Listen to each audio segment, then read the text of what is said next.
check on Brian Browning. Brian Browning is actually not here today. He's on vacation. This is a vacation that um, I wasn't invited to. Nah, I'm just playing. But yeah, he's not here. He decided to go on vacation, so I'm gonna do this solo. But I wanted to go live, man. I think we're gonna start going live a little bit more just to better connect with everybody and be more in the moment. So I'm still new to this live thing. I'm not even sure if it's streaming on Twitter. Hopefully it is. But anyway, man, a few things I want to hit on because we got the Michigan game coming up, and Michigan has been on this undefeated run, and I want to get everybody's thoughts on what they think is going to happen in this game. I already asked Twitter, if they, what they think the score is going to be for the game. Right now, most of the responses are saying Michigan by at least losing by maybe double digits is the has been the consensus. I think my followers are a little bit biased towards Ohio State, but anyway, the Twitter consensus has been Michigan is likely to lose. But one of the key stories that came out this week, I think I want to quickly talk about because I just heard a little bit of an update, was that Sharon Moore, the Michigan head coach, wasn't under contract, signed a memorandum of understanding or whatever to show that two sides are working on a deal, but the contract had been unsigned up until now. So there's a recent update that said he actually is under contract. They have signed it. I guess still working through a few things.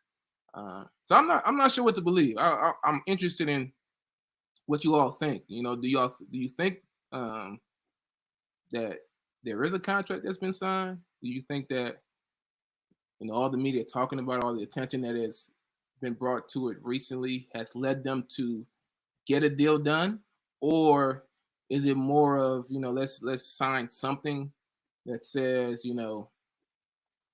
this is the terms of the deal, barring any other new updates when it comes to the cheating scandal, the sanctions from the NCAA, etc. I think both sides still have something that exists that gives them both an out. I don't think they have the necessary protections that say, okay, if this happens, like if I'm Sharon Moore, I want the protections that if you're gonna fire me, you're gonna have to buy me out of this deal. Like you can't just split without any. There has to be something protecting me while I'm in this position. But I'm not sure that's the case. If anybody is seeing this stream currently, hit me up in the chat. Do something so I can know this thing is working as I work through this. But yeah, the big thing I really wanted to, I'm gonna try to go live again before the Buckeye game, but the big thing I really wanted to hit on is this big game, Big Ten versus SEC, heavy hitter in the Big Ten versus heavy hitter in the SEC, newly SEC team Texas, right, versus Michigan, right, and it is Big Ten versus SEC, but this is the Big Ten team that we don't root for, right? So I think it kind of goes without saying that most Buckeye fans want Michigan to lose, but I think this is the week where the undefeated run ends, and I think my take on it, outside of the fact that I'm kind of rooting for them to lose, is the team they were last year, ton of talent across the board. Obviously, they got a little bit of a battery put in their back with the advanced scouting scheme that they did for the last few years. But aside from that, talented team across the board. But their offensive line from last year, it's not the offensive line that's there this year. And that doesn't have to be an issue if they can get it figured out, if they can, develop. But it seemed last week that there was somewhat of a drop off, and I think that drop off is what's going to hurt them the most. I know they have a quarterback issue. They have two quarterbacks. Neither one of them seem like the type of guy that J.J. McCarthy was a year ago.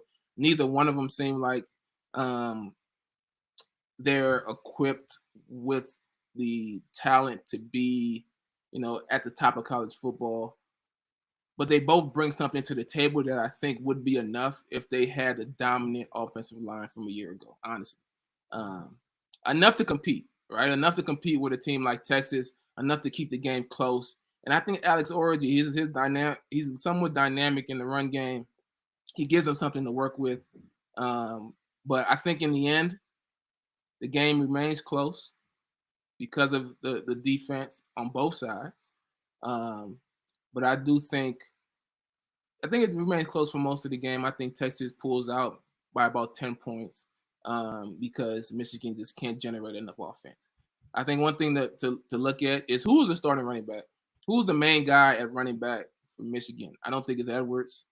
Um, I think he's more of a boomer bust type back. And I think, after today's game, there's a new running back that emerges as the face of the Michigan offense. Aside from that, I think they play both quarterbacks. I think Alex Orji shows his capabilities running the football, and I think they struggle in the pass. And I think that's really going to be the difference in the game. On top of the fact that they don't have the dominant rushing attack from a year ago, primarily because they don't have the dominant offensive line play that they're used to seeing. So I'm excited to watch this game. Rooting against Michigan, right? Rooting for this undefeated run to end. This was kind of my practice live. I'll be getting on here live again, talking about previewing the Buckeye game, and really looking forward to getting some more feedback from the fans. To one, tell me what they expect in the game, but also tell me what you're looking to see. Like, what do you want Ohio State to show you this week that they didn't show last week? Again, this is the Believe in Buckeye podcast. Go on YouTube to subscribe to the Believe in Buckeye podcast to get all our podcast uploads. We are streaming on all podcast platforms as well.